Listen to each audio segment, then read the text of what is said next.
For February 15th, 2013, we talk about the rumored new Arkham game, Spaceteam, and how to make time for games. Welcome to the 12th level.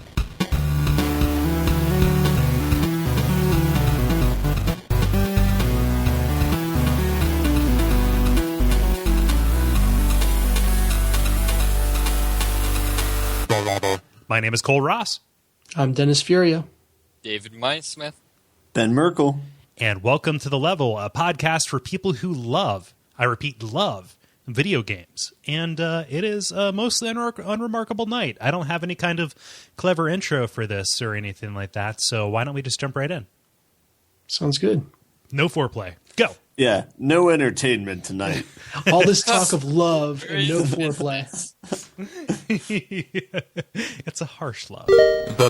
So we have a segment called The Brief, where we talk about things that happen in a brief manner. That is the news section of the show. If you're out there listening to other podcasts and you need these conventions, these norms to keep you comfort, to make you feel safe, right? What am I listening to? I don't understand. But we're here to comfort you and to assure you that everything is okay. No, it's not, but everything is okay. Don't worry. All right. I was going to say, I don't understand what I'm listening to most of the time while I'm making this show, so I can't really begrudge our listeners that. I was going to say, good luck to the audience. Good luck to everybody. Good luck to us all. So does anybody have anything earth-shattering that they want to bring forward and talk about? Because no. Mine's kind of minor. I've actually got a fairly interesting one. Do it. Do you see illustrious leader Kim Jong-un recently released a fan video for Modern Warfare 3 using one of its cutscenes?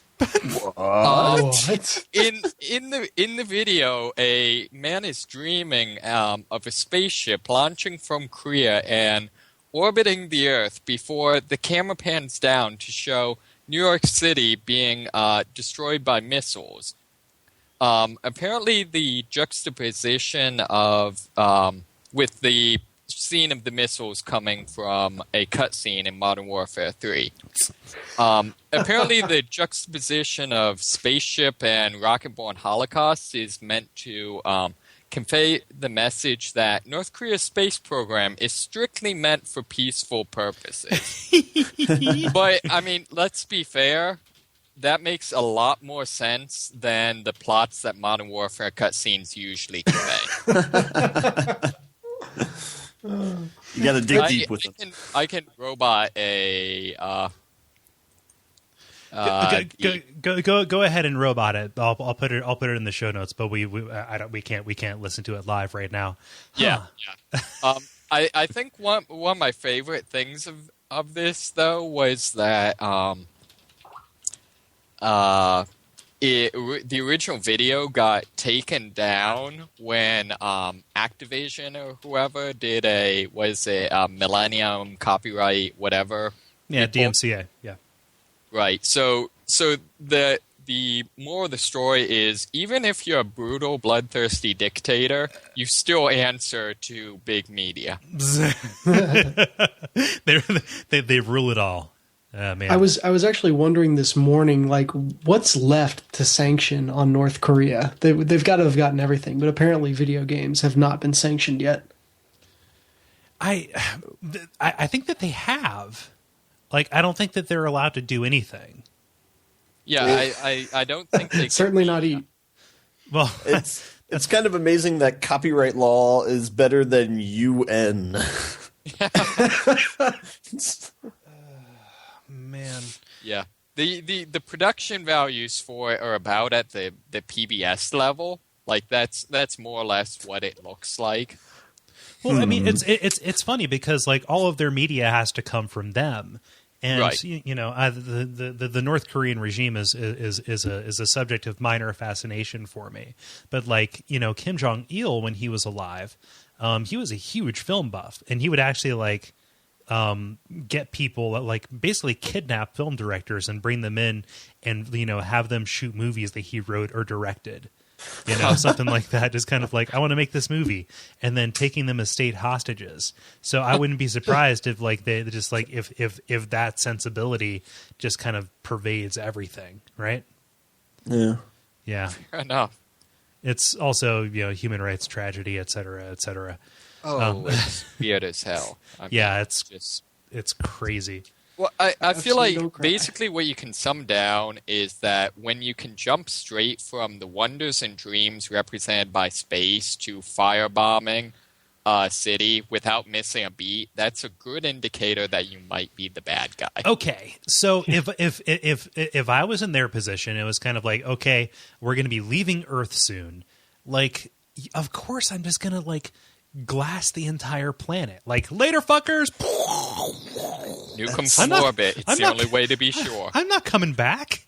Like, If It's the planetary version of. It's the planetary version of dropping a mic.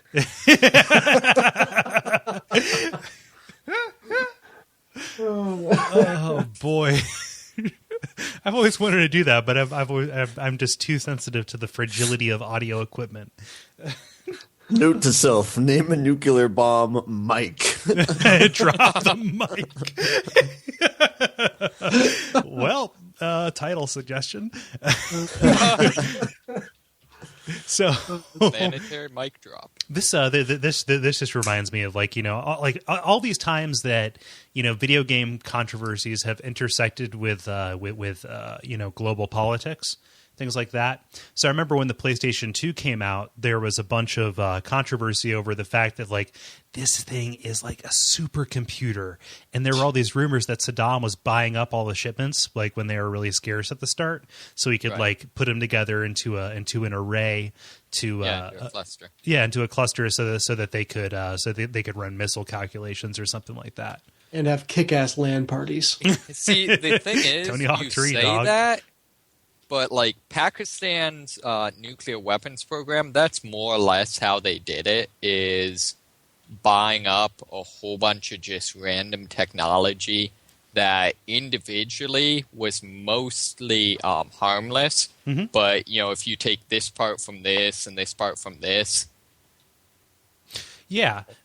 But it's, I don't know, it's just so absurd that it was like, man, these PlayStation 2s are really, really hard to get a hold of. Maybe it's Saddam. I see what you're saying. Yeah. And there was also, oh gosh, that's why he was so violent playing them video games. He must have been playing Grand Theft Auto. Full circle, my friends, full circle. Huh. No, and there was also when Fallout 3 was first coming out, I believe that concept art of a ruined post-apocalyptic Capitol building was used in Al Qaeda media briefs, that kind of thing. Okay. This is what we're gonna do. This is allegedly. I'm trying to find an article about it, but I can't. I assure you, I'm not full of shit in this regard. But I do remember the one where the Taliban released a ransom video with a captured U.S. soldier until a toy company called up and was like, "Yeah, that's our action figure in the video." Nice. They were banking on our love of Robot Chicken. Well, you've got to admit though, if that had been like MacGyver, that totally would have worked. Well, all you have to do is just make the focus all crazy, right? Right. You know, they faked the moon landing that way. 1/16 scale people. They had to shrink them down. Man landed on the moon. We landed on Venus. That's actually the way they did the Lord of the Rings Hobbits. It was a perspective trick. Elijah Wood was an action figure the entire time, which is why that performance was so bad. Oh man, Korea. Next story. I've got one that actually is probably more relevant to the rest of you than to me. Okay. I think all of you have played the second game in this series, and I have not yet gotten to it. But there is a new Batman Arkham game coming this year. Be still Ben's heart. So apparently this was in a businessy investor relations call or whatever, and the CFO was talking about how they have such a strong lineup next year, and he said that it's going to include the release of the next Batman Arkham game. And he confirmed that that's going to be in 2013, which is kind of cool because I don't think that, I mean, people kind of knew there was another Batman game coming, but the rumors were that it was going to be something different and that it was going to be in 2014. So this is kind of a surprise and a good one. Huh. To make another surprise, it's a bad one. Apparently, Rocksteady's not developing it. Oh no! That's surprising, but well, the article that I'm reading says that Rocksteady had hinted that its next game will not be Batman based. Okay. But I don't know if that just means that they're working multiple games in succession, or again, it's hinting. I don't know if that's for sure yet. I just Googled a story and it said that a third party was confirmed to make it. Boo. I know. Because there was even foreshadowing for a third game in the second game. And so you would think that they wouldn't drop the ball like that and do something else. Yeah. Yeah. So I think the big question is, will it be Arkham Suburb, Arkham State? They made a joke of this in the second game. Yeah, they did. What was the joke? Arkham Planet or Arkham World? Something like that? Yeah, the guards were talking about how the bad guys don't know when to stop and that they'll keep making bigger and bigger things. It was cute. Yeah. Self-reference. It'll be weird, because the Joker is very definitely not coming back because Mark Hamill said not never again. Just like Sean Connery. That's all I'm gonna say. But so what are they going to do? I mean, Batman obviously not hurting for villains or potential arch rivals. But man, those two games both just hinged on Mark Hamill as the Joker. Yeah. Well, I'm going to say that I mean, what I'm worried about is the fact that Rocksteady's not doing it because they had such a love for the series that they weren't just emulating the series; they were innovating upon it and putting their own touch to it. But it was a good frame of reference that they had. I think any other game company that's going to come in, I think it's just going to be an emulation of what the first two games were. But I don't think they're going to. That's just my initial prediction. It could be an opportunity to get some new ideas into it, though, right? Even if it is a refinement of the stuff that really worked in the first two, that's still more of good stuff. Hey, it could be a Treyarch situation where they're perfectly competent. Yeah. I was going to say it could be a Treyarch situation in that they have no new ideas of their own, but they're just going to carbon copy the last game. But hey, that's the definition of competence, right? Carbon copy, perhaps. I don't know. But man, I hope so. Otherwise, I'm in trouble. But yeah, that's I don't know. I'm not as worried as you are, Ben, but also I don't hold the series as near and dear as you do. I got a lot of love for Rocksteady, so maybe the only thing that might be forgivable is if they go and make an Urban Chaos 2, then perhaps that's okay. But, and for the 50 people in the world who played Urban Chaos 1, I hope you appreciated that one. So. That is great. I don't know. So we'll see more as that comes out. Let's put a tack in that one and return to it as we continue. Mine is super small, so I'm going to ask you, Ben, if you have one or if that was yours. I have one. Okay. Do you want to go or do you want me to go? Do you want to end on a small note or do you want to end on a medium-sized note? let's put the small one in here. A couple of episodes I talked about Kentucky Route Zero and how I believe it's a really worthwhile thing for people to play, and it's a good game, and it's one of those rare things that seems like it was made specifically for me and therefore will be good for everybody. Everybody will enjoy it because my taste is so goddamn good.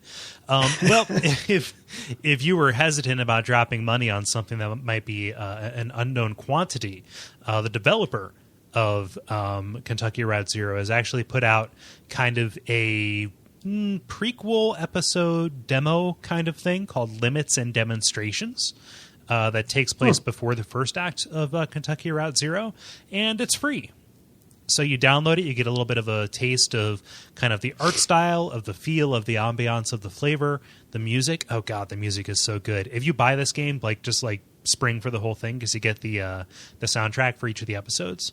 And I'm big on listening to ambient instrumental music while I'm working, and this has made its way into the rotation. So good. But it's free, so you just go to their website, do a search for that, or look in the show notes, and you'll see that there. And that's just more of a heads up, really. I don't know how much news that is, but yeah.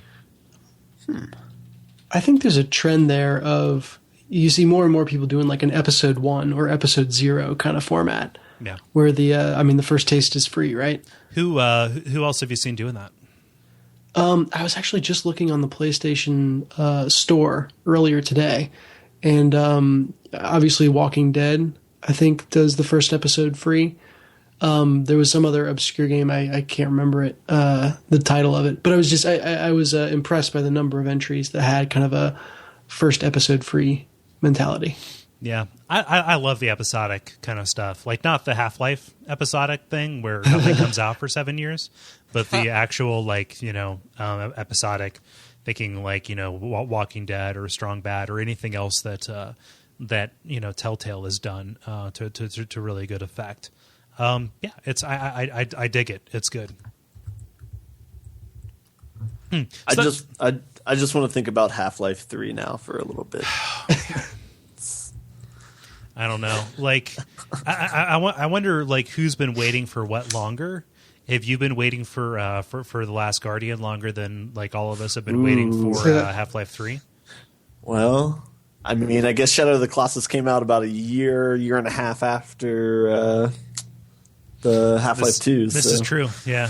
But the last episode of Half-Life 2 came out 2 years after Shadow of the Colossus. True. Yeah, they had taste. You had a little bit of a taste, yeah.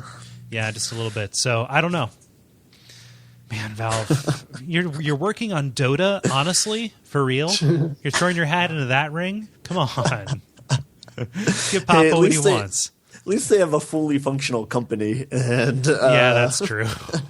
Gabe Newell's still the president of Valve, so. Yeah. Honestly, they're probably smart enough to realize that nothing they could do at this point would live up to the hype. Well, they shouldn't have waited so damn long. Well, that's the thing. They have to wait for it to die down. We must wait a generation for all of the gamers to die. Wait. We've already tried that with what's called Duke Nukem Forever. Ooh. But it's been okay. So I'm trying to make So from 2007 to 2013. Let's just call that 6 years. It has been as long since Half-Life. I can't believe we're talking about this. This is so cliched.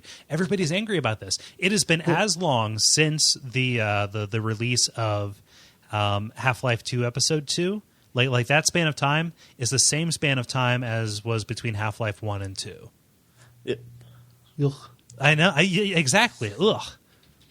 You got to be patient. I know you do. I'm gonna get it. I sound angry, but I'm not. You do. I'm kind of angry, but it doesn't mean I'm not gonna play it. They need to record all of Gordon's dialogue, and that takes a while.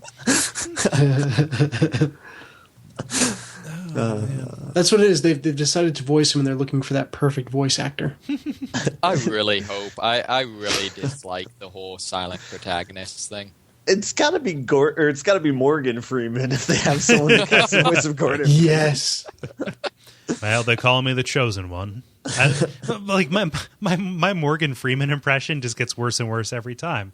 Ben, what's you could use a crowbar to open doors. That's all it takes. A crowbar and time. Oh man, Ben, what's your story? What's your story, fella? Yeah, what's my deal? I wanted to talk about the DICE Awards, which were last week in my home turf now in Las Vegas. Yeah. So yeah, I found out that they were happening kind of the day of, and I should have known or whatever. I don't know if you need like a ticket to get in or not, but it's super exclusive. Like that is like okay. Industry inside only. Okay, then good thing I didn't try and show up. But I streamed the award show as I was playing Tokyo Jungle. Hint what's happening next. But and so I just listened to the awards, and pretty much Journey won half the awards, and then The Walking Dead won about a fourth of the other ones, and then everyone else got like one award each.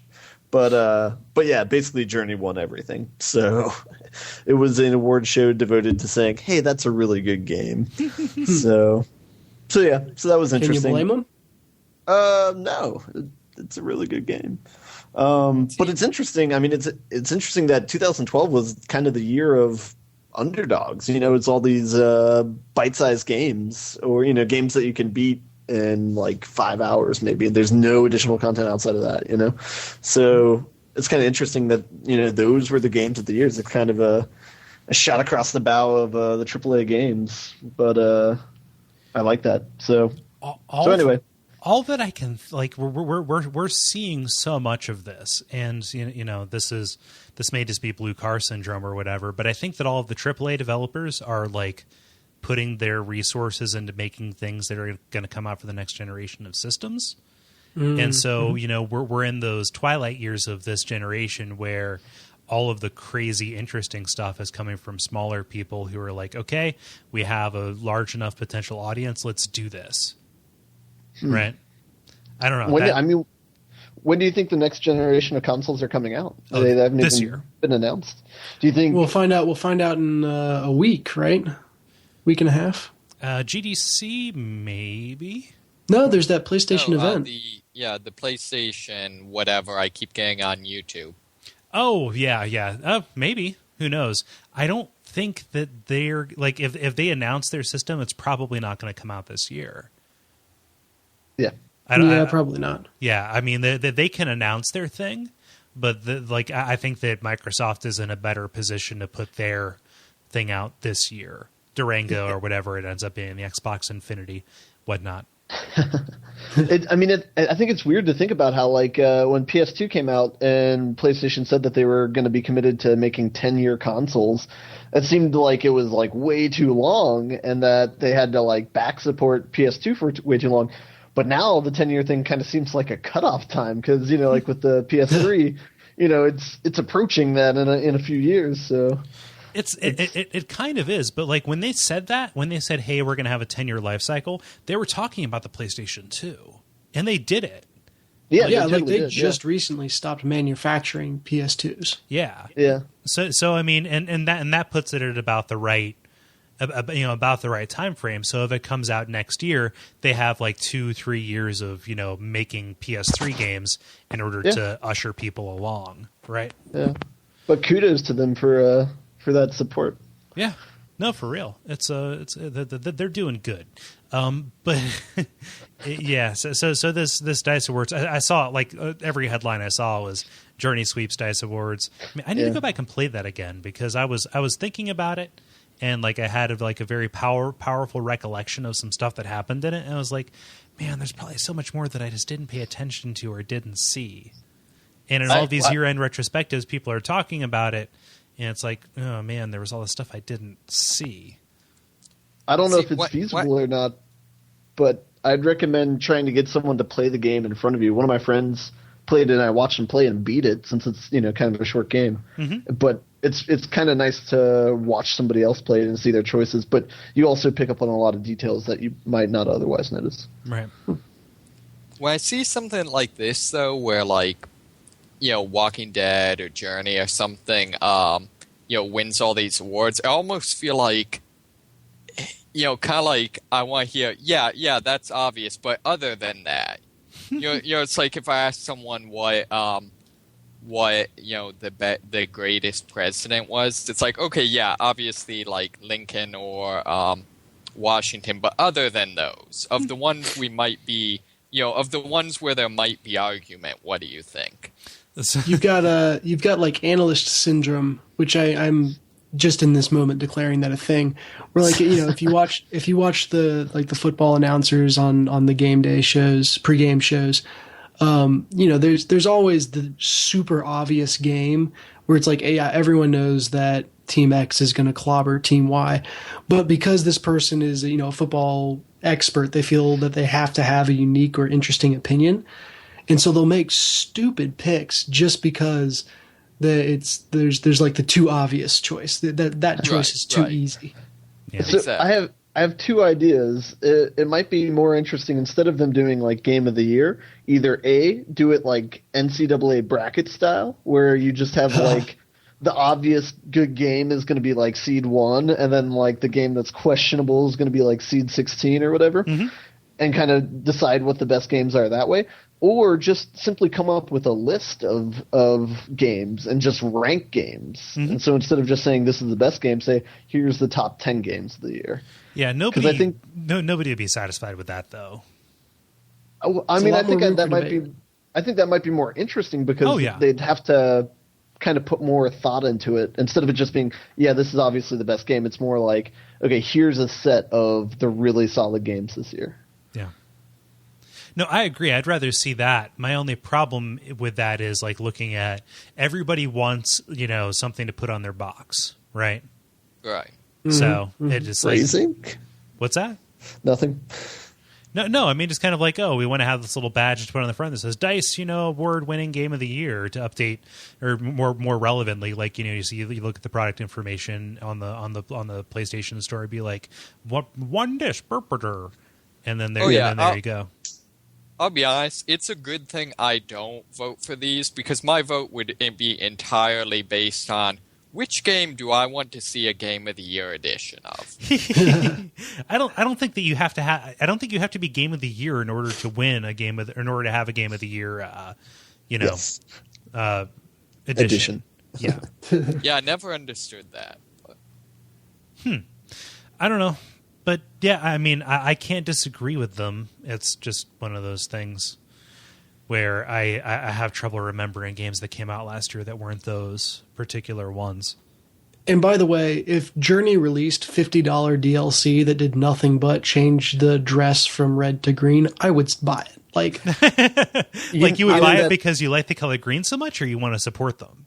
I would buy it because that game was so good. They deserve any money I can throw at them. Huh. You know that if you collect all the secret symbols, you can get an outfit that's white. I think I did know that, yeah, but I haven't gone back to do that. And you get an infinite ribbon, like it recharges automatically when you are on the ground, so you can jump and fly around a lot. It's fun. I think we covered this in the previous generation of this show, but I'll bring it up again. Is that I seriously, Journey was a great experience, and I wouldn't change a thing. But I really wish there was kind of a parallel challenge mode, like the whole idea of jump as a limited resource is super interesting to me. And especially like in the ice levels where your jump would just kind of naturally decline over time. I thought that would make for some really, really interesting platforming and puzzling. And they never really went there in the main game. That would be cool. I would pay $100 for that one. I think if the company's goal was to make a puzzle game, they would have more of that. But I think their interest lied elsewhere. Yeah. No, and I guess that's the great thing is like, it knew exactly what it was, and it didn't stray an inch from that. But the underlying mechanics were so solid that you could have taken it and made a wholly, different, completely satisfying game. One thing that was interesting is they had an interview with some of the developers after DICE, and they were talking about how the last thing that they usually choose are the game mechanics. So they kind of get an idea of something they want to do, and they kind of have a story or a feeling that they want to express, and then they spend the largest amount of time just trying to find a game that will properly do that, or like a mechanic that will properly do that. I thought that was interesting. It's kind of like Pixar, where they're kind of like, okay, what's the best idea that sticks? Okay, a fish that is trying to get to his dad. Okay, now we have to make the most realistic water in the entire world. So, I can't disagree with that approach. I don't know. Ideally, they would be formed at the first time, or they would be formed at the same time. The concept and the execution, but it's not always the case. And I'm just that kind of guy who the concept will win a lot of the times. I'll put up with a lot of bullshit. Not saying, Journey or any of the other games are a lot of bullshit, but that Certainly is not. Yeah. We're just saying that you still go back and play EverQuest. Low punch, man. The grind. It is time for The Grind, where we talk about the games that we have been playing. First, I will ask, is there any new business? I want to talk about what you've been grinding on, Cole. Oh, you saw me playing? I saw your update, which I responded to, so you know that I knew that. Okay. He doesn't stalk you. I communicated with them. Yeah. I sent him a message. I wasn't That's stalking. like stalking. If I was stalking him, he wouldn't know it. Yeah, he wouldn't be texting me saying, interesting choice of slippers there. I never... I don't know, what if you do like the Scream thing? What? Call. Oh, okay. I was like, what if he screamed at me? That'd be a terrible way to stalk somebody. Hi, Cole, how you doing? Always be screaming. I like your nightgown. Kimono's a bold choice, but I think it's okay. No. Okay. I'll do mine. I've got a couple. All right, but I'm gonna try and blow through them because not a lot of it is new territory. So first one, the one that Ben is talking about, is The Cave, which was a delightful experience. I liked that a lot. So I played through with the adventurer, the scientist, and the knight. And it's real good. I think that if you are predisposed to like adventure games, you're going to enjoy it more because the platforming is kind of nothing special. But I like the way that it uses level design to tell a story, which is really cool. And kind of the cave, the cave paintings that you find, it's reminiscent kind of like of Psychonauts, where like you find the not the Instagram, the little like Viewmatic kind of things, where you like look at the little slideshow of stuff, and it just tells the story through a series of pictures, and you unlock these over the course of the game as you find these cave paintings. But yeah, just in general, I think it's a huge win. I'm trying to decide if I want to go back in and play the rest of the characters, but you should. I wanted to fact check this because I know you said that I recommended those, but I was almost positive that I recommended the Time Traveler and the Twins. That's How dare you deviate? I've actually got to back him up on that. Ooh, sweet! I'm not crazy. Because I asked if the twins were two characters in one. Yeah, okay. So, I maybe I took the wrong thing away from what you were saying. I liked all the stories though. I didn't think that any of them was any weaker than the others. No, yeah, they're all good. Some are just gooder. Well, it's yeah. So I just, man, all of those. It's so dark. It's such a dark kind of game. It's like playing an Edward Gorey book. Yeah.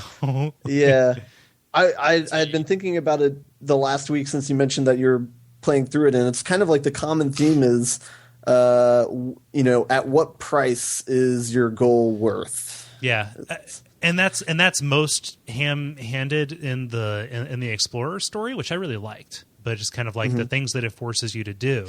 Well, and then there's also the scientist, but let's not get into that. Yeah. Just it's real good. Just kind of like these characters with no dialogue. Really, you are just learning everything you can about them by these images and by the kind of the scenarios and kind of worlds that their desires bring them to, and that you can learn about their flaws just through that kind of limited information. It's a real achievement. Yeah. By the way, I think I might need to print a retraction. I remember I brought up an article about this, I think 3 shows ago or something like that. And I had said that it features time travel mechanics prominently, but that's only for one character, right? Yes. I was wondering when the time travel would come in. Being that I didn't pick to play as the time traveler, but Mubby.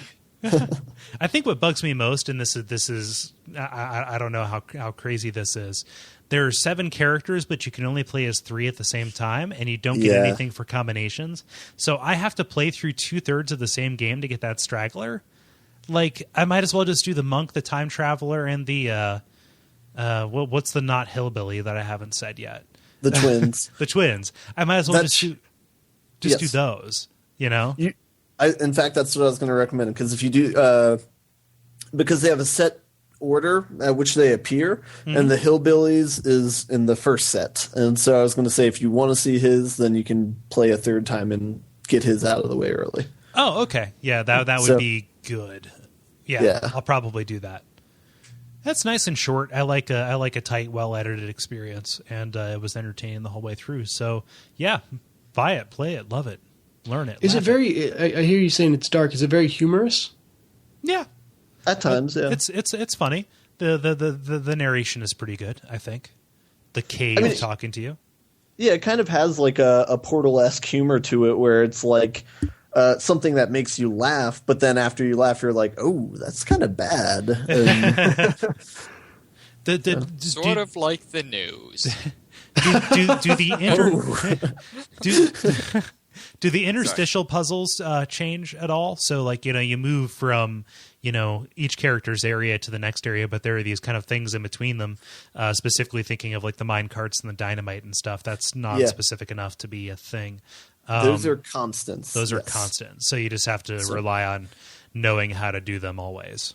Yeah, so I think the order for this is there's the Knight and the Hillbillies, if you're one of them. There's the minecart. There's the time traveler twin. Let's not say too much about the actual sequence of things, but I'm just curious.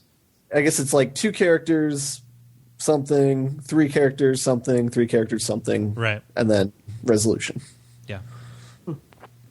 So yeah, to say anything more about like particular story beats that I liked would be to ruin some of it, but. Yeah. Any questions about that before I go on to the next one? I've got some ground to cover, dudes. Of the 3 that you played, which one did you like the best? Wow, that's tough. I think in practice, I liked the scientist one the best. Okay. Overall, for gameplay and concept, I like the explorer one, and then just for pure concept, I liked the knight. Like just that one was really fun to think about and to go through, and I think the payoff for that one was really entertaining. But some of the gameplay was kind of butt. Yeah. Okay. Yep. Gotcha. That's just my opinion, dog. Moving on, I've played the first 2 or 3 missions of Hitman Absolution. Hey. Yeah, I know, right? It's next on the backlog, dude. I'm clogging. Yeah. So I like the game a lot. So it's not just that one mission that I played when we were hanging out. I'm terrible at the game. I find myself reloading a lot. Don't worry about it. That everybody does that. Yeah, if I felt like I was breaking anything, I would feel worse about it. But just it's trial and error, So yes, I'm kind of fighting against my inborn disability of like not being able to pick characters out from a background. So like I'll be walking along and think I'll be in the clear, but there's just a dude that I couldn't see because he was blending in. And it's like, crap. Okay. But yeah, I like it. I like it a lot, and I think that I'm going to like it for the duration. Yeah. So I'm in the. I like how that's soft. Good. Yes. Good. Do what must be done. I'm about halfway through the Terminus Hotel right now, which I think is like mission 3. I'm gonna mention a story beat, but it's the first mission, so it doesn't technically constitute a spoiler, I don't think.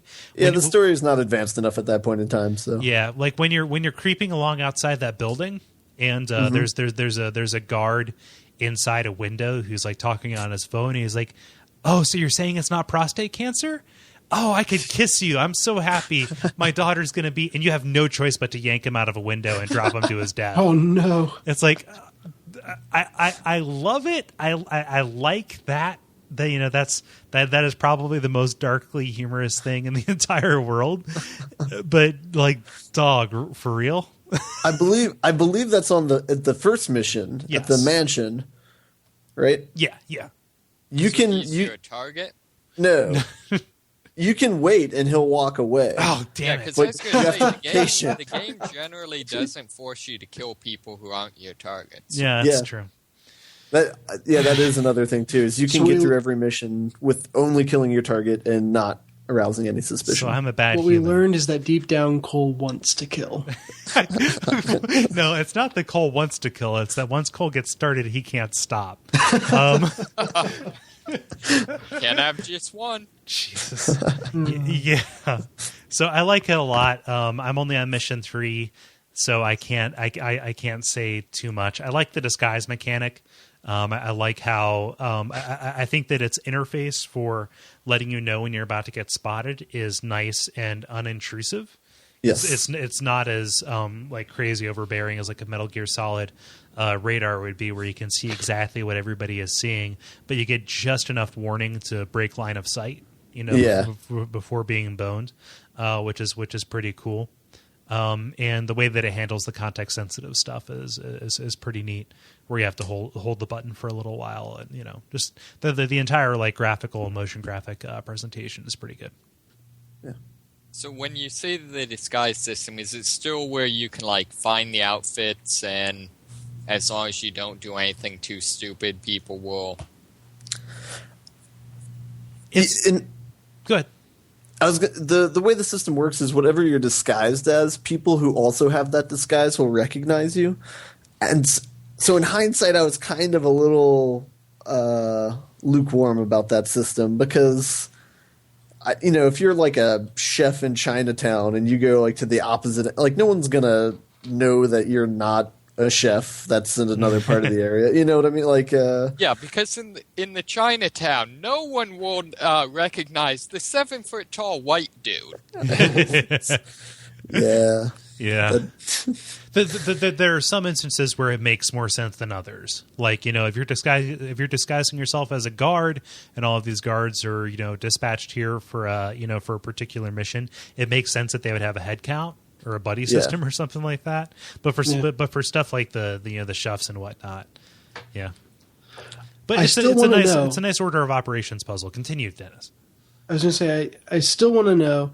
I got to play this shortly when Ben was over and hanging out, and the level that I played was set in a strip club.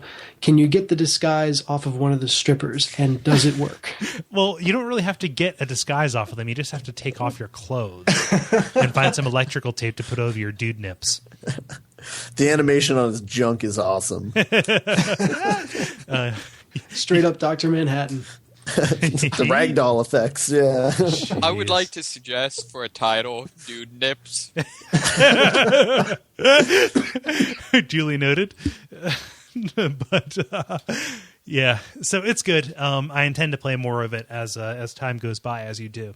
Yeah, I will say that the game it continually rewards you for playing it. Like the levels are consistently good throughout. So. Oh. And that's what I want to see. I want to see more of these different scenarios and things like that. I don't think that would be the kind of person who would go back through and get all the unique kills. Yeah. But that's just me. I'm on a mission, guys. Yeah. Clogging away. David, what were you going to say? Oh, have you gone Silent Assassin rating on any of them? No. I just said I was bad at this game, David. Okay, grand. He just vomited up his whiskey and tea as well. Well, if it makes you feel any better, in the previous game, every level just pulled out the silver ballers and shot anyone that attacked me. Anyone who looked at you sideways. So there's probably no difference between the game and the last level for you then. Yeah, basically, I apparently played it where I was like, this is nice, but could use more Call of Duty. Dude nips. So I have two more. We've instituted a game night at work, which is neat. Nice. Yeah. But the first one that I want to talk about is an iPhone game called Spaceteam. Okay.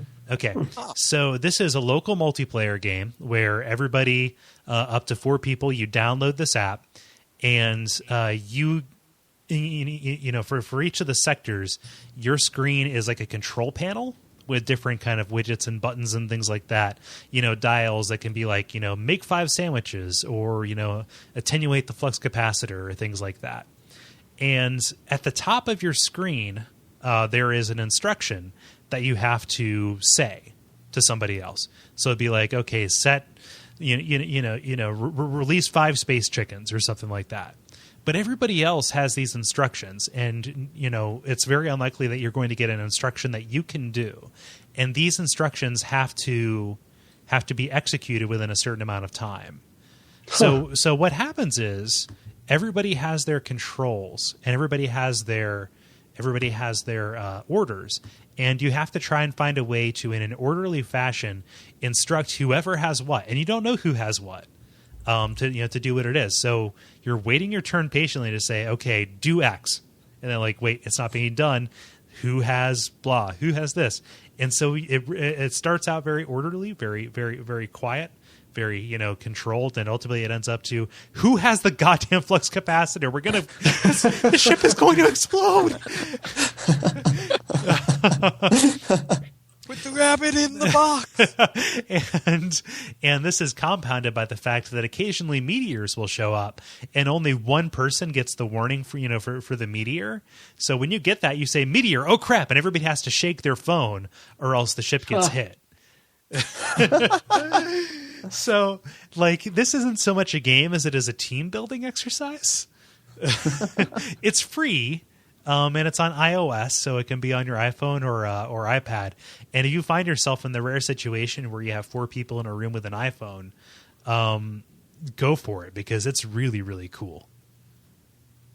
It sounds so it's awesome. basically what every game of FTL looks like for the NPCs. Yes.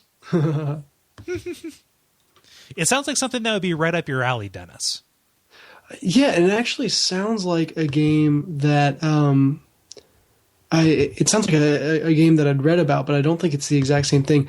This game was like basically a Star Trek simulator, down to like the ship looked like the Enterprise. Yeah, I've heard about that one too. It was a Kickstarter project.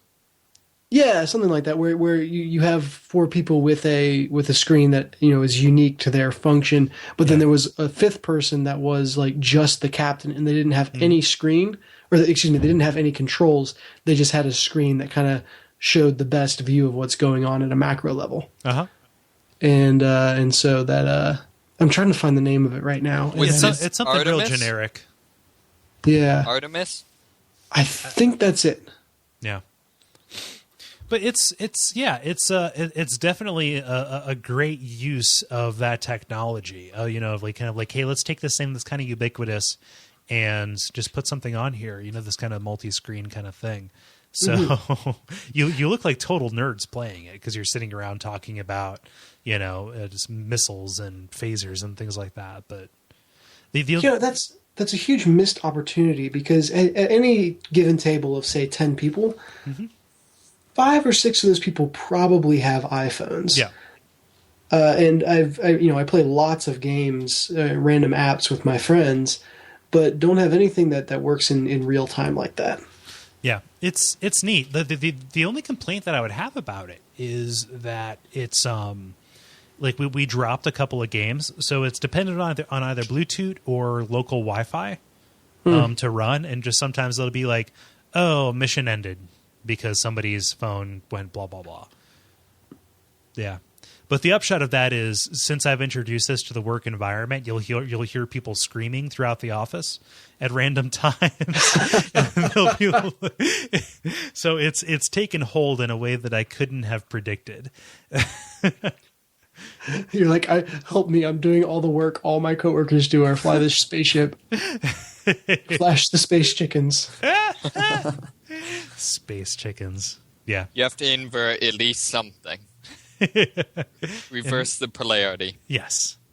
Hit it with I'd hit that with a tachyon beam. So and the final one, surprisingly enough, this will make you all gasp. I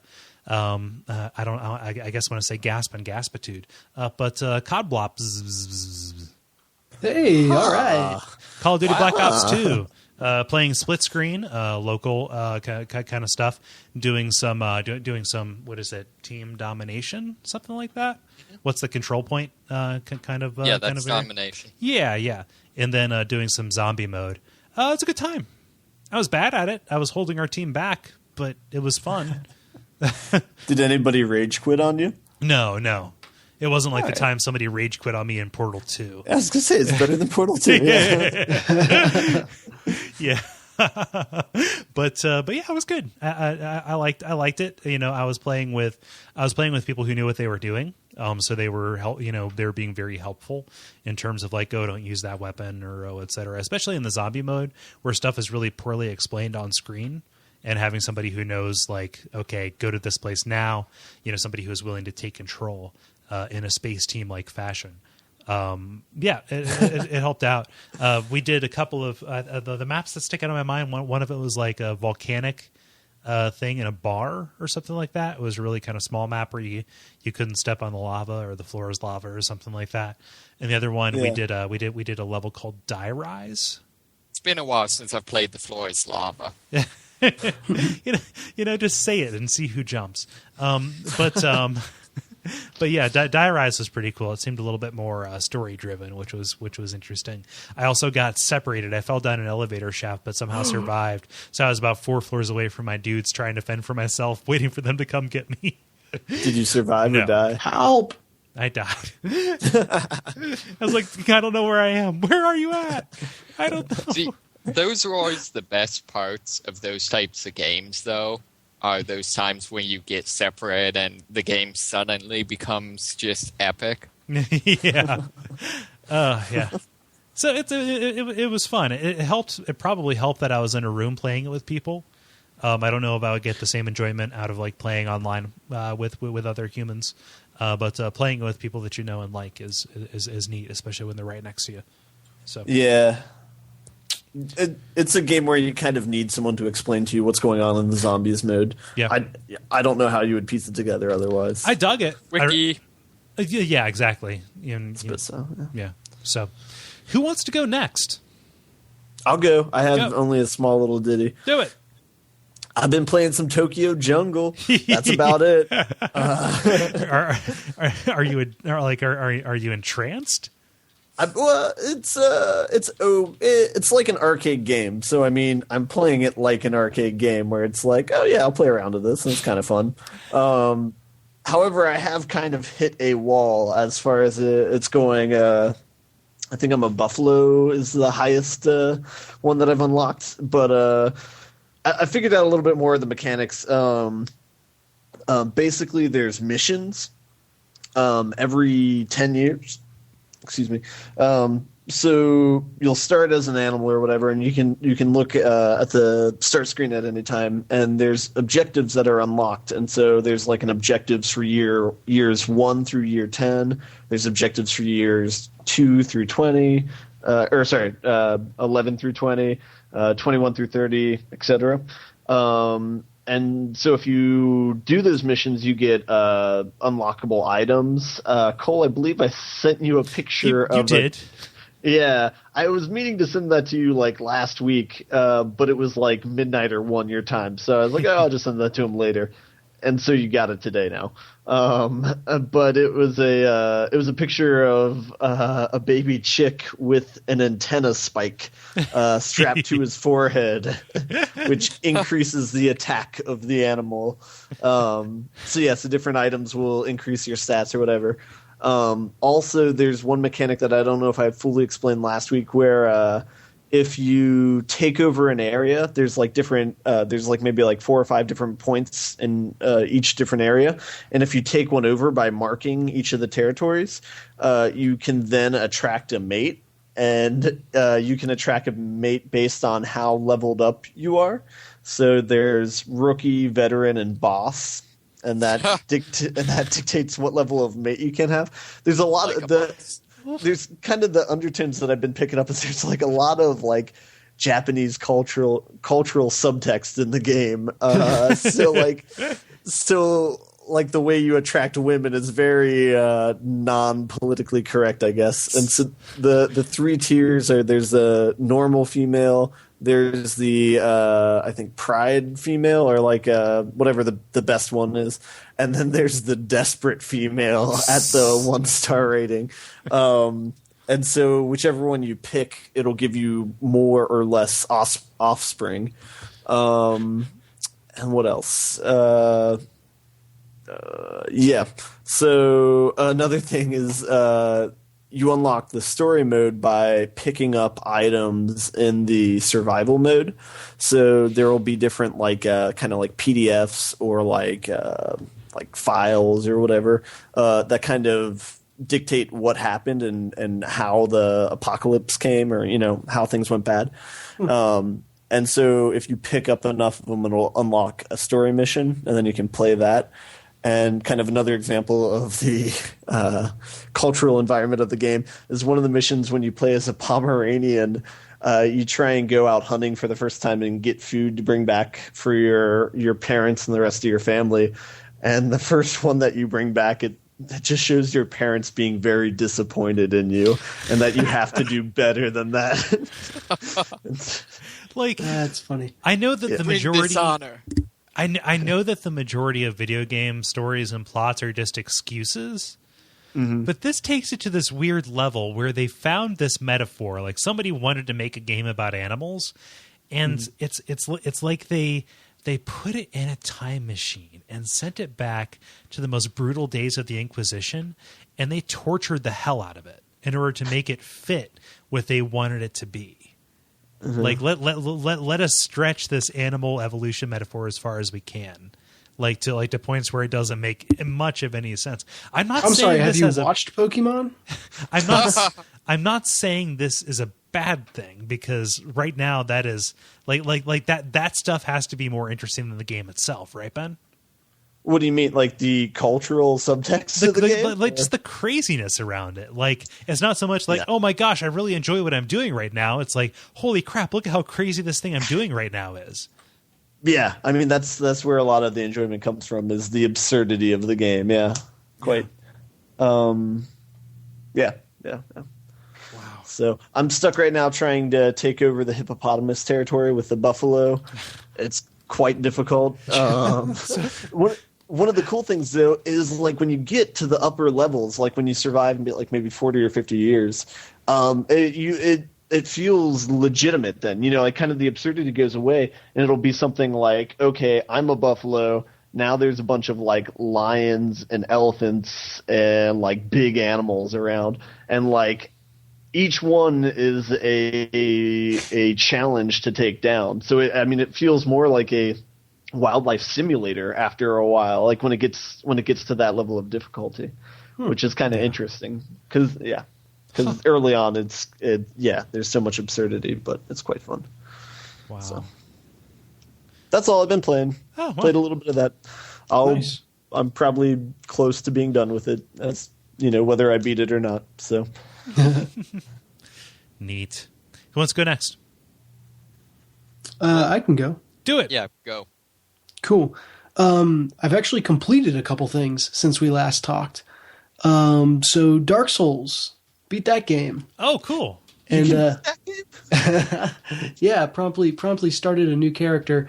But all I will say is the final boss is incredibly satisfying. Like, it's everything that I wanted that boss fight to be. Nice. Are you talking thematically or like gameplay? I literally don't want to talk too much about this.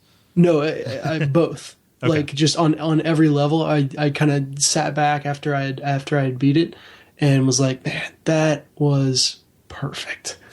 So quality end to a quality game, and I'm going to roll next as a pyromancer / sorcerer. Oh, cool. And see what happens. Yeah. Yep. And then I also quote unquote beat Binding of Isaac for the first time, which is really kind of like, hey, tutorial's over, and the gloves come off.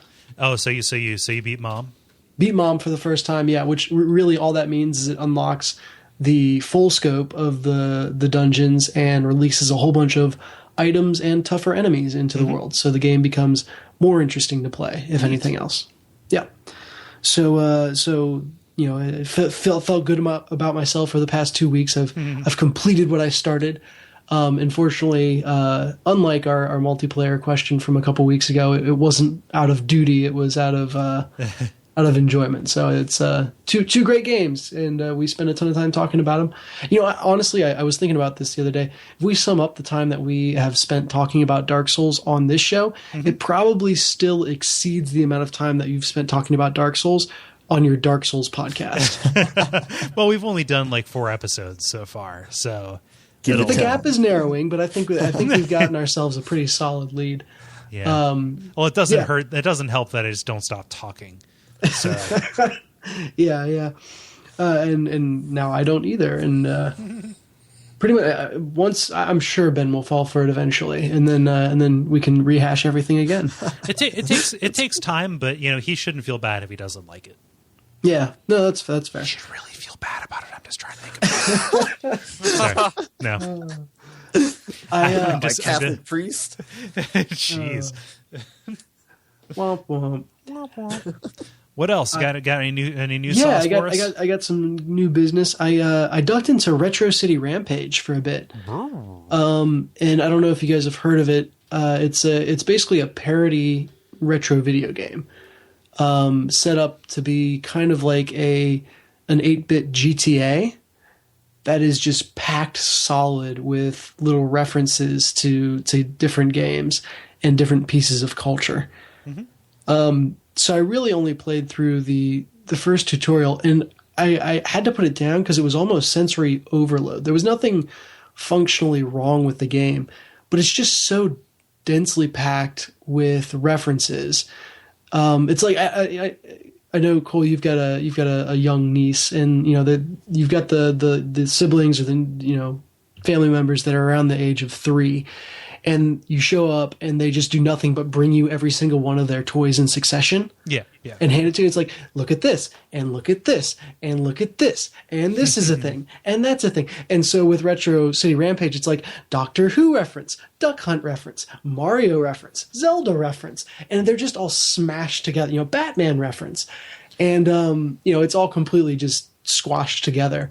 Which is really funny, but at the same time, you have no idea what's going on at any point in the game. Okay. And you randomly get transported back in time, and then I think to an alternate universe shortly thereafter, and then get a bazooka, and then you're in a tank, and then you're fighting the Joker, and then you're on a roof, and it just. I was like, I don't know. And you have a score up at the top, and I could not figure out. You got multipliers somehow. There were multipliers in the game. And so I couldn't follow it, but it's a kind of a funny concept for a game. Can't say that I'll necessarily pick it back up, but I think I know what acid feels like now. Yeah, everything that I saw about it made it seem like it was unmitigated monkey cheese. Just like random. That's a good thing or bad thing. Random humor. No, that's like an internet thing. You find okay. So think of that girl who went to Hot Topic and had the stickers with the bunnies that were saying I wish she would die. Oh yeah. And she would talk about Invader Zim all the time, and she'd be like, "Man, monkeys and potatoes and cheese, monkey cheese, blah blah blah." Random humor. It looked a lot like that to me. Yes, and that's very apt. I am immediately wary of anybody or any work of art that depends solely on reference to remain relevant. So these games kind of came out at the same at roughly the same time, but I can't help but compare it to Hotline Miami, which does have references and does tap into a cultural milieu that's bigger than itself. And kind of bigger than its immediate kind of genre, partners, but everything that I've seen of Retro City Rampage doesn't indicate that that's the case. Yeah, I mean, at least for the 3% of the game that I played, which is what my save file tells me, and for the 0% that I've played, so it's such tough. Educated people. Yeah. And that's really, I mean, I've been playing a couple miscellaneous mobile games every time I travel, which, sorry, I was out last week traveling on a trip, which wound me up in the middle of the Boston blizzard. Why not? Yeah, which is an adventure I will not go into here. But I always get addicted to some new word game. And so I found a game called Ruzzle, which is Ruzzle. Yeah.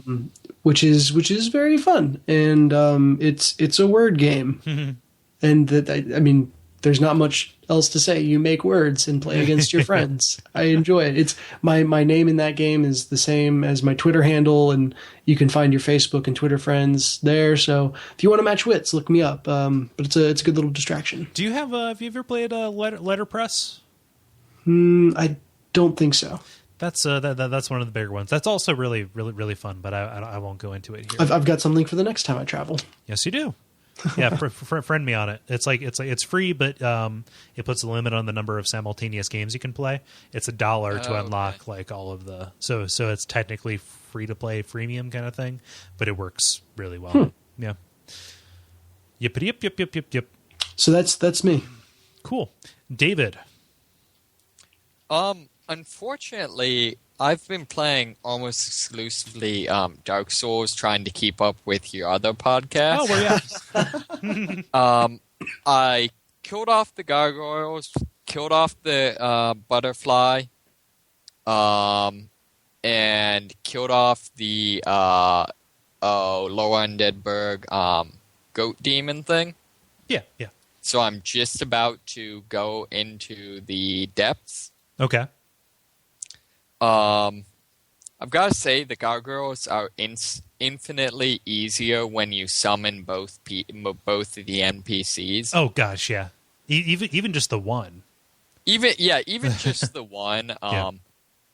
I'm going forward. I'm going to try to do it more solo, but those were that and the butterfly were the two bosses that I had beaten on my previous playthrough. Mm-hmm. So also I wanted to have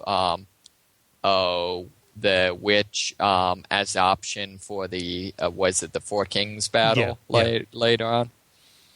Mm-hmm. So both of those fights are actually fairly easy in that scenario. Yeah. Well, the NPC is specifically tailored to help you take care of that, right? Right. Although I do have to say, before summoning the spellcaster for the butterfly fight, I did go through it and just saw how far I can go, and the fight's actually fairly easy, which is surprising. It telegraphs its attacks pretty glaringly. Yeah. So I tried and failed to be Havel. Okay. I really want his ring because that would allow me to fast roll in medium armor. Yes, that ring is one of, if not the best ring in the game. And it's a thing where I've got my shield's good enough to block one of his attacks, but any hit he gives on me will kill me. So it's a thing where it's not that he's not strong enough that I just don't have a chance, but the problem is I would have to land so many hits on him perfectly. Yeah. I mean, I could probably beat him using dung pies. Yeah, there are a couple of different ways to cheese him. Right. Yeah. I mean, the worst being attacking him through a doorway. Yeah. But not wanting to do that. So yeah. I'm about to head into the depths, which I just despise that area. You can get through it real quick if you know what you're doing. So yeah, I've almost debated just skipping it because I don't think there's anything in it you need other than the green titanite is useful if you want to make holy weapons. Yeah, the green titanite's useful. Man, we are getting so deep into stuff here. It's worth going through and just like trying it, I think, because you'll probably find that you like it better the second time. But it is skippable if you have the master key. So I hate to do this, but let's cut off the discussion here. Sweet. Just because I wanted to find out where you're at and stuff like that. I don't want to cannibalize my own shows. But gotta save my material, man. Yeah, but I did have one question. Yeah. I have 10. I'm playing as the Pyromancer, so I've enough intelligence for the most basic sorceries, and I could have build up my faith for the basic miracles. Are either of those useful? Sorcery is good because it has a longer range, like if you're just trying to pull stuff. Right. You also have to consider if it's worth using one of your attunement slots for a soul arrow or whatnot. Right. Like, if for that cost, you would actually be better suited to just like equip a bow in your offhand and use that to draw things. So if you're going whole hog with pyromancy, you're going to want those attunement slots for other stuff. Sure. And if all you're going to use that for is to bring people in at that level, that's all you could really do. There are more effective ways to do that. Yeah, I was thinking. For the miracles, I was thinking about doing the heal spell, enough to get that. Yeah. That's potentially a thing, but you'll find you'll find that once you start being able to kindle stuff, it's just not even worth using your attunement on that either. So, Sweet. Yeah, that's the thing. So is that the grind? Yeah, pretty much. Cool. Multiplayer. Now it's time for the multiplayer, where we hear what you have to say. We ask you a question, or sometimes you ask us questions, and it is just a bloody free-for-all. This time we gave you a prompt where we asked you, how do you find time to play games? Where do games fit in your life? It can be really difficult if you have other obligations, such as jobs or relationships, to find time to sit down and escape into a world where you're a bald hitman or whatnot. And I think all of us have challenges with that as we go along in this crazy work-a-minute world, and we want to hear your strategies for coping. And I'm just stricken by how everybody else has girlfriends and wives, so I don't know what I'm complaining about. But starting out in that vein, I'll get us started out. Jeffrey Lawton, Geodude, Geolaw.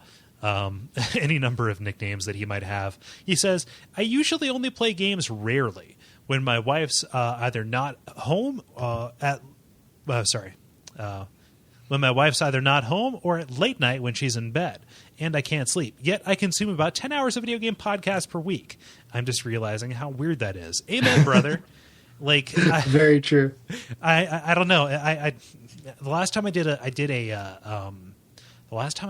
a calculation of how many podcasts I listened to in a week, it was about 2-3 years ago, and it was like roughly 30 hours, and I can only imagine that's gone up.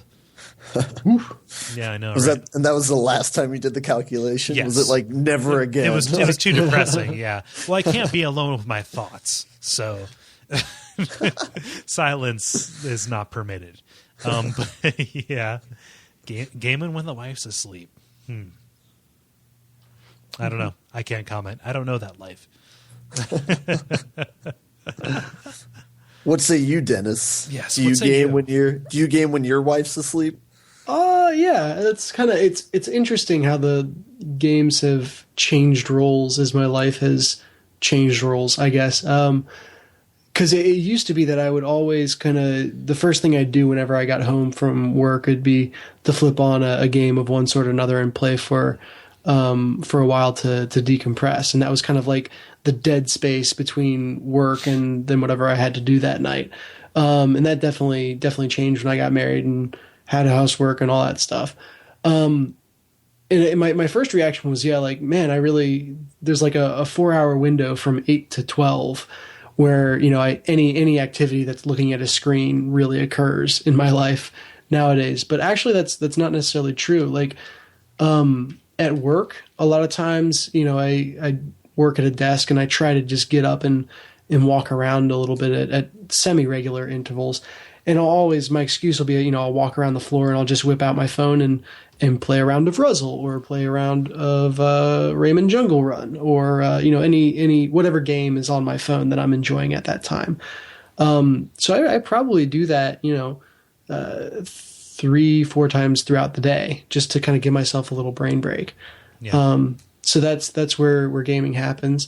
And then also now that I have a computer that can actually play games, it's a lot easier for me to just in the downtime of the evening where me and Jen are hanging out in the living room together or doing whatever. I can play games there. It's kind of hard to do with someone else in the room when you're playing it up on the big gigantic TV screen, because that and the sound kind of dominates a room. And if you're playing a game with a lot of gunfire or scary monsters in it, that's not the nicest sound palette to hang out in. Yeah. So when it's on a device like a phone or a laptop where you can just plug in headphones, it makes it a lot easier to do a little gaming here and there. You should get some Triton Turtle Beach surround sound headphones. Extreme. Take your Call of Duty KDR to the next level. God. It's all about the KDR. What just happened to you, Cole? Sorry. You played COD Blops for 1 week, and now you got this complex. No. When I was working at GameStop, the undisclosed. When I was working at the undisclosed retail video game location, I've said it a couple of times, but still, it's fun to play. That was one of the most baffling things. Those headphones, like people would come in and ask, like, "Hey, do you have the Turtle Beach 6450s?" You mean for the Xbox? No, it's the 64. Those are the PlayStation, dummy. Like that was so baffling to me. I didn't understand any of it, and yet it was so popular. It was the same thing as like the tweens who would come up and say, "Hey, do you have any of the Wizard 101 cards?" Wizard what? What are you saying? I don't know what you're saying to me.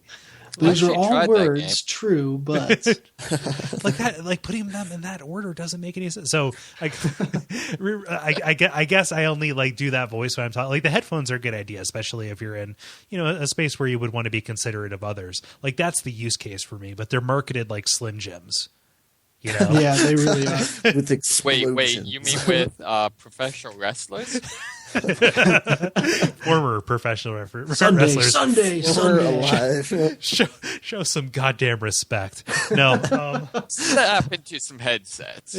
snap into a tree. No, but was that a reference to how he died? The universe. I'm stealing this joke from somebody else. The universe wanted him gone so badly they had to make sure, so they made him have a heart attack and get in a car crash. Like that is saying something. That's the only way he would leave this world.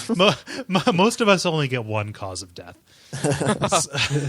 So, God rest his overly tan soul.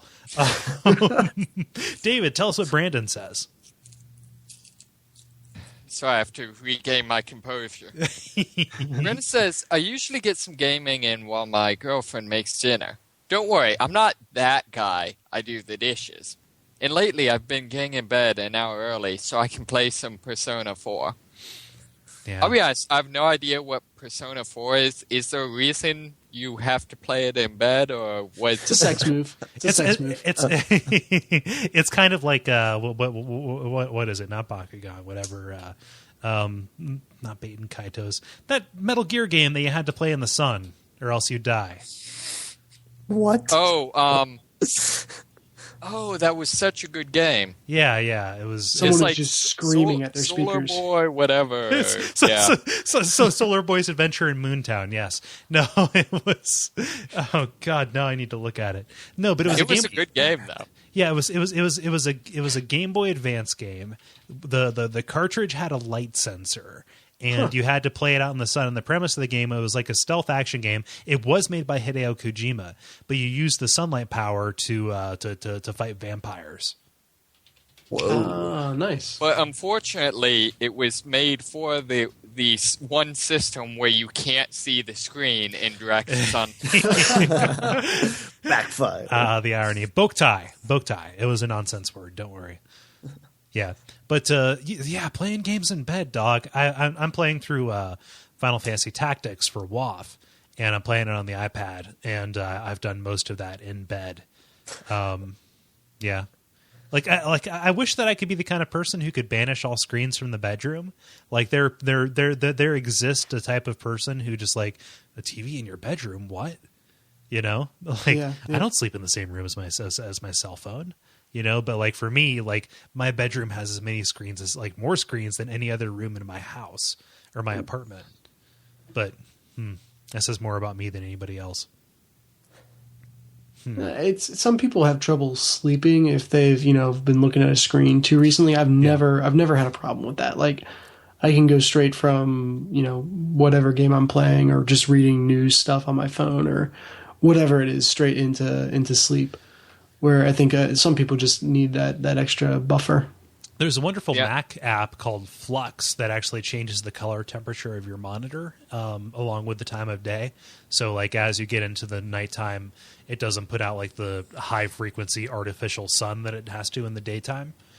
And like if you do like an A/B test on it, like in the middle of the night, you're like, whoa, what am I staring at? Like what is my face 18 inches away from? Yeah, see, I'm the other way around. I generally go to sleep when the screen stops making sense. Like, am I the only one that does that? Like, if I'm trying to stay up, eventually I'll get to the point where I just lose the ability to read. No, I've done that. I've been like, I just got to the end of this paragraph and I don't remember a thing from that paragraph. So time for me to go to bed. I noticed this when I got my Kindle. Like I would normally just like I'd read a book and just like it wouldn't be a problem if I fell asleep while I was reading it because it would just gently rest on my chest or something like that. But with the Kindle, I would start to fall asleep and then I would promptly be hit in the face with an electronic device. It's even worse with the iPad because it's a gigantic piece of glass. It's like gonna chip Gorilla Glass too. Yeah. Yeah. Thanks, Corningware. So basically, the moral of the story is I give Brandon a hard time for playing Persona 4 in bed, where we're all incredibly more dysfunctional. Good on you. Brandon. Oh man. I'll read Christopher Hare's. Do it. All right. Christopher Hare says, with a wife and a 5-month-old son, I don't have much time these days. Makes sense. I usually play late in the evening or early in the morning before work when everyone else is sleeping. My other main gaming time comes from mobile gaming while sitting on the can. Oh, shame on you. Yes. An Shame iPhone on you. and a DS go a long way towards keeping gaming alive for me. I totally read the wrong one. Not that I thank you for writing in, Chris.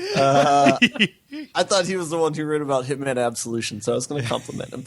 But that's fair. Hard to game if you have a wife and a kid. Yeah. But that's no excuse. That's no excuse to take your device to the I was going to say, bathroom. he just reminded me of the other time I play games at work. Oh, fuck. Oh. So I feel like with all the wife and kids things, the actual point of this question was for us to gauge how old the people who listen to this podcast are. Right. Most shows just put out a survey. how married are our listeners? Yeah. Don't play games on the toilet. Why not? Don't do Yeah, it. is there an allegory here Like or a fable? your phone is already the filthiest thing you own. Okay, and you spend most of your time, I'm going to touch the screen, blah, blah, blah. Okay, I'm going to go snack. I'm going to reach over here and grab this. And you spend most of the time like, I'm going to hold this up to my face, right?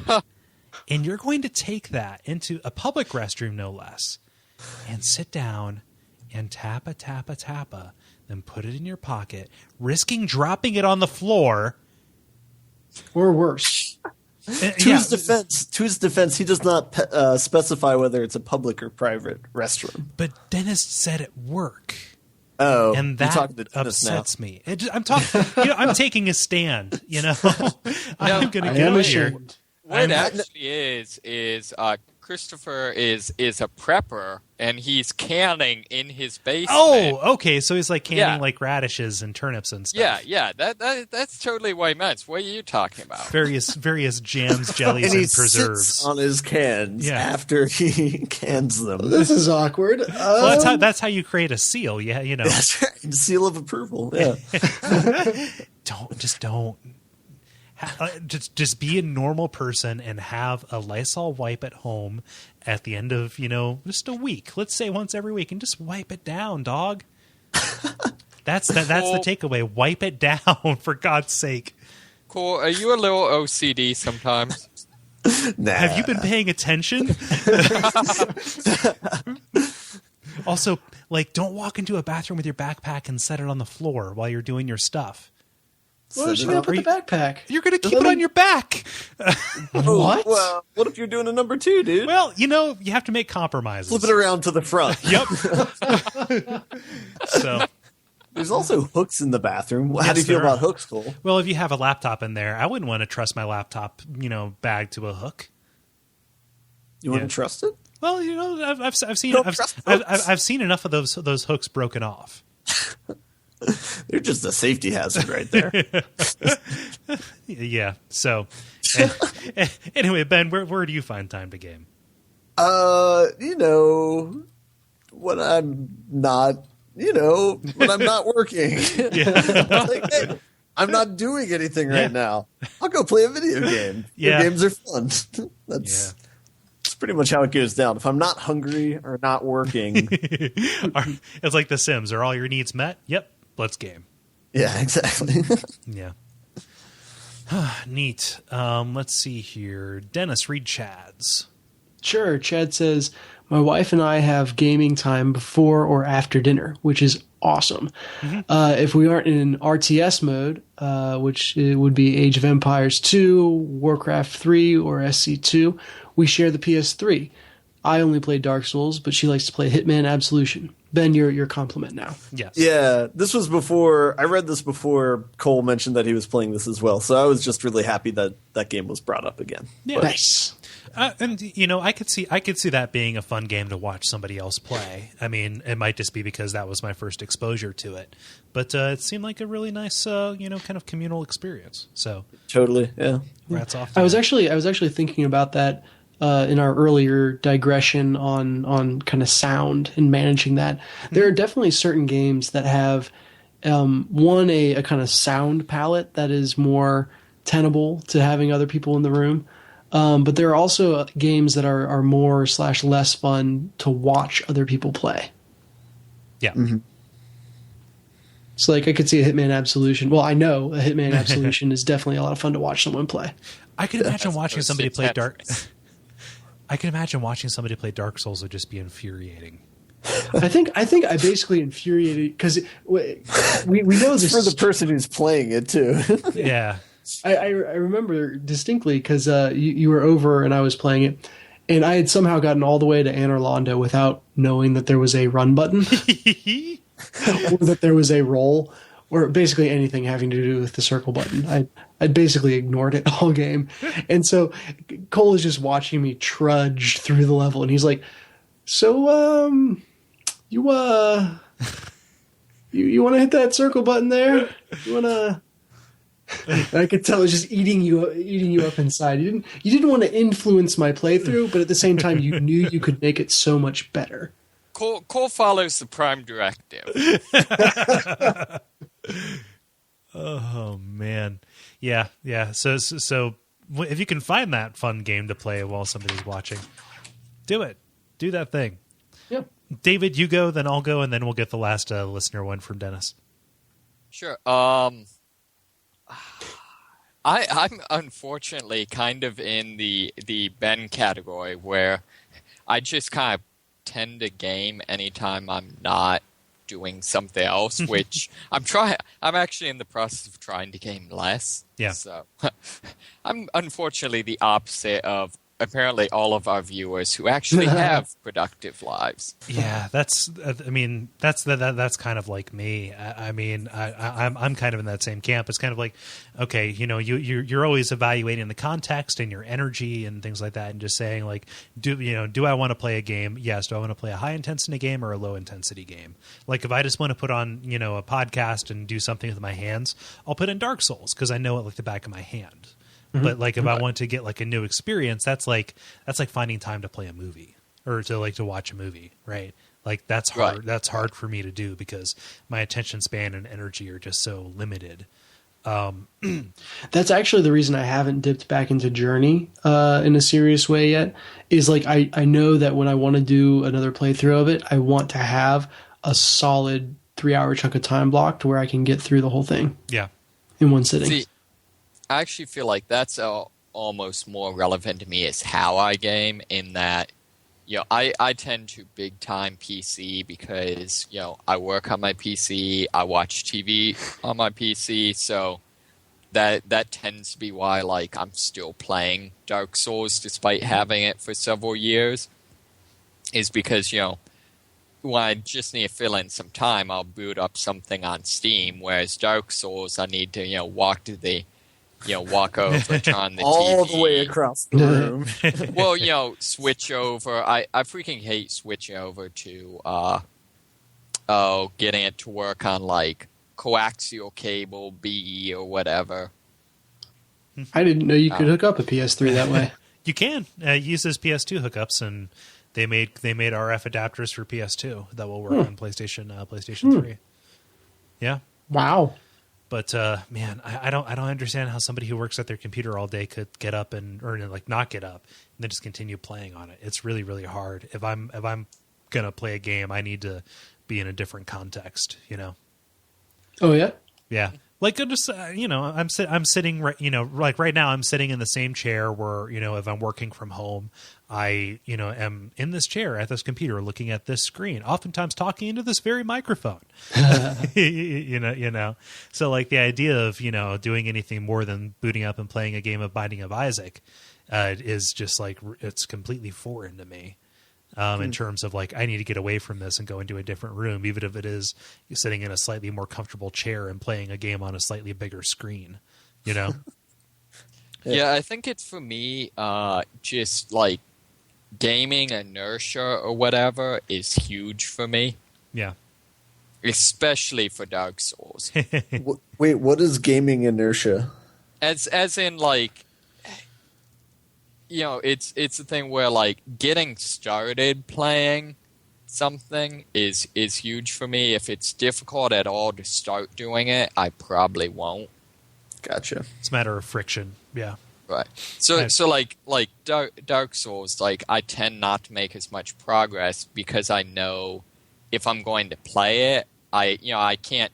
It takes some doing, some commitment. I can't just run around and hack things or end up dead.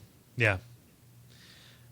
But I'm like 80% certain that I'm moving to be closer to work so I can have more time to play games. Like so much of my time, so much of my life is wasted on my commute that it's like I get home and I have no energy or time or inclination to do anything besides like make dinner before I start to work on podcast stuff. How long is the commute? Like on a regular day, about like 30, 40 minutes. On a bad day, an hour 10, something like that. No way. Yeah. If you add that up, that's like 8% of your life that you're spending in a car. Yeah, I know. Wow. If I'd have known that. It's not like I'm sad about it. Because the rush hour for Cincinnati is actually fairly bad. Yeah, yeah. So I where I'm moving to, here in a couple months, I'm going to be 15 minutes both ways from work. I've timed the commute several times at different times of day, just to make sure of it. And yeah, so like that gives me time in the morning to play a game if I want to, or time in the evening. Yeah. So I would love to be the kind of person who would like wake up early on a day and play games before work. But yeah, Chris mentioned that's a talent that I do not have. Yeah, most of my life is like geared towards trying to figure out how to wake up as late as possible. So, yeah. See, I'm the guy that gets up at 4 a.m. every day. But. Dennis, you have one last response from a mystery listener. Yeah, it's interesting. You mentioned different intensity levels of gaming, and Anthony, or Tank as he is also known, has some great points in that area. He says, I try to work an hour of games in per day to relieve stress and shut certain parts of my brain off. I'll also play different games for different moods. If I want a challenge, it's Fallout or Skyrim. I can't believe I still can't say that word right. So if I want a challenge, it's Fallout or Skyrim. If I'm pissed, then it's Gears 3. And if I just want to see pretty lights and listen to weird sounds, then it's Katamari Damacy. Yeah. I feel like Gears is the ultimate your pick. I mean, it's a game where you have a gun chainsaw. I was going to say chainsawing through someone is definitely a stress reliever. Very cathartic. But it's very true. Like there are days where I'll come home and be like, I can't deal with a high intensity game. I just need something stupid and fun. So I'll throw in something like an SSX, where even if you completely crash and bail, it's not that big of a deal. What does SSX stand for?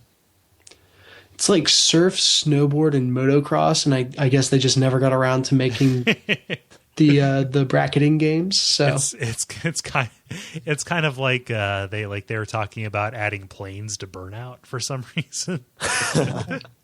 They did add motorcycles to Burnout. Yeah, but that makes sense because that's still something you drive on a street.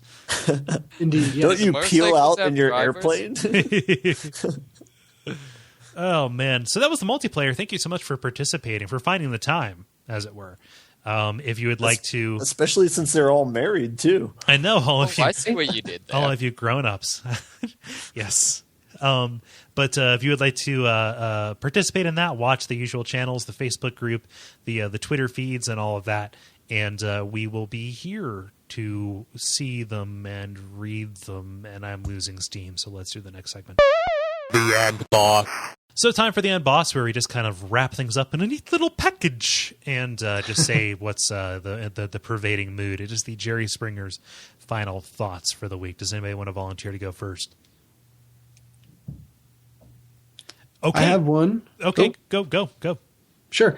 Gamification has kind of been on my mind recently, specifically in the form of working out. Like, I can't remember if I've mentioned it on the show, but I recently started doing CrossFit. And previous to this, I had always just hated working out, felt like I was going to the gym, wasting my time and not really getting anything for it, and just did not enjoy anything about the process. But with CrossFit, there's always like a time limit, or you're trying to get the maximum number of reps, or it's actually like a team competition kind of thing going on. So there's always some aspect where there is a very clear and immediate goal that you are advancing towards, beyond just get finished and get the hell out of here. So that's for some reason flipped a little dopamine switch in my head that has made me enjoy working out in a way that I just wouldn't otherwise. Yeah. All it takes is instituting a reward structure, right? Yep. Yeah. There's an iPhone/Facebook game called FitQuest. Oh yeah. Yeah, which I've seen people mention from time to time. But that is another thing. Yeah, gamification. It's that is definitely a buzzword. Mm-hmm. It's a thing people do in order to motivate people and shit. And all that jazz. Yeah. I'll do mine. So we've been trying to, bring in some more ways to support the network. And, for example, for the tribute system on Watch Out for Fireballs, we have the Abject Suffering show, which is really fun. But I'm trying to think of new ways to bring that stuff to other shows. Maybe not something as involved as that, but just like a little thing that we can give people for kicking us a couple of bucks, right? So if anybody has any kind of like level specific merch or, trinkets or gewgaws or digital kind of stuff, let me know. And we can see about putting that in there. So I've just been thinking about that stuff a lot lately. So that is mine. Good. I actually have a man in gewgaws. So if we want to go that direction. I've got a source on the inside that says gewgaws are going to be hot. So, cool. Who else? This is just completely trivial, but I keep thinking of it every time I see the show notes for our last show. Gravity Bone is quite possibly one of the greatest names ever. That's great, right? I'm surprised nobody went and played that game because everybody kind of seemed to be up on it. But I played it. You did? Long ago. Oh, yeah. No, not a great Gravity Bone. Yeah, I was talking about the new one, Dirty Flights 11. Yeah, I haven't played that one. Okay, sorry. Yeah. So sorry. And how about you, Ben? Final boss. I was trying to scramble to think of one while you guys were saying yours, but I do not have one for the time being. I made a budget. We'll go with that. Ooh. So. Getting on that mint.com. Is that a budget maker? Yeah, it's neat. It's a neat service. Yeah, just like if you trust hooking your bank accounts up to it. I mean, it's run by the people who do like Quicken and QuickBooks, so they're relatively trustworthy. Like you can download an app that gives you like spending alerts, and you can actually set up individual budgets. So like when I first moved out on my own, and I had expenses and stuff, that was one of the first things that I did to kind of keep my income and expenditures under control. So I would recommend that as well. Yeah. Yeah, we actually use it, so it's as in depth or as simple as you want it to be. Yeah, like you can set like goals and stuff, and like like I want to save for retirement and do this kind of thing. That's a little bit too fidgety for me, because I don't plan to live past 30. But no, it's definitely Sounds like the whiskey's winning out now. Wait, so that's why you're teaching Dennis to edit? My empire must live on. No, Will survive. yeah, but it's being responsible is neat. That's a good way to end the podcast. Yes. Don't be a fool. Stay in Buy a school. spool. I don't know. But make sure it's in your budget. I don't even know. We're done. It's over! Kill it! The credit. That was episode number 12 of The Level, podcast for people who love video games. A couple of things to mention here. Of course, all the usual stuff. iTunes, ratings, reviews. We've got a couple more of them. Thank you so much for everybody doing it. Throw on if you're of the iTunes persuasion. I know iTunes is literally Hitler to some people, but maybe you can throw us a bone. What's that? It's literally. Yeah, not even figuratively. It's literally. It's literally Hitler. But same thing with Facebook. Some people don't like Facebook. I can understand. But if you do like Facebook, you can join the discussion at facebook.com/The Level Podcast. Become our fan. You can like us, all that kind of stuff, share us with people. And that's one way to find the multiplayer prompts. In terms of more tangible stuff, if you would like to support the network monetarily, you can go to Duckfeed.tv/tipjar, where you can buy stuff from Amazon, and we get a little cut from that, and that helps support the show hosting and things like that. There are a couple of other options there. We're going to bring in the tribute system for. We're going to roll that out across all shows because it's a good thing. And by no means should you feel obligated to give us money. That is not something we want to say like, hey, please do it. But it is nice when this doesn't cost us stuff to do. So consider it. It's a thing there. And then in general, other shows on the network. The Pitch is a program that is done by my friend Gary and his friend Brayton. He's a cool guy. I talked to him a little while ago. That is another show on the network that is, fans of The Level might enjoy. It's nice, short. It's pretty funny. It's all right. Yeah, it's okay. I listened to the entire series this last week, and I would say it's worth listening to. Yeah. Okay, cool. I was going to say, I listened to the entire series, and man, it wasn't awful. No, they've got some. No. I'm lucky enough to be able to listen to this stuff before it comes out, because they record like wicked far in advance. Oh man, it's so good. Nice. Yeah. Other stuff, video game related things. Watch out for Fireballs, Bonfireside Chat. For non-video game stuff, Those Damn Ross Kids, a show that I do with my brother. Cross promotion, we don't do it enough, but this is a whole big wide world, a whole big wide network that we do. Am I missing anything, fellas? A bunch of ducks to feed. Yeah, so many ducks, so many hungry quacking mouths. I'm getting Tokyo Jungle flashbacks. I know, right? I was about to tie it back in. I was going to ask you, like, how many ducks do you feed in Tokyo Jungle? So let's do the Twitter and the sign-off. As I said, my name's Kole Ross. I'm your host. You can follow me on Twitter at Kole Ross, KoleRoss. Additionally, I do some tweets on Duckfeed.tv. That's just at Duckfeed.tv. Dennis. I am at DFuria on Twitter, and as Cole said, I am Dennis Furia. Yes. I'm David Moneysmith, and I'm at Moneysmith777 on Twitter. Yep. I'm Ben Merkel, and I'm at Merkelizer on Twitter. Cool. So thank you so much for listening, and budget, I guess? I don't even know. Budget. Lives and budgets and real life. and responsibility. Get back to real life. You've wasted enough time on this show.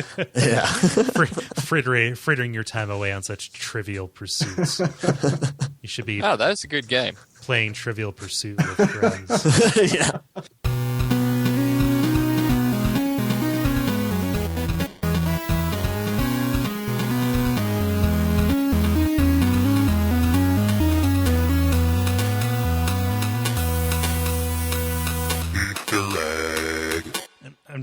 drinking scotch and sleepy time tea. So Oh man, I'm gonna lose you halfway. Let's see which a one horrible wins out. one makes me angry, one makes me placid.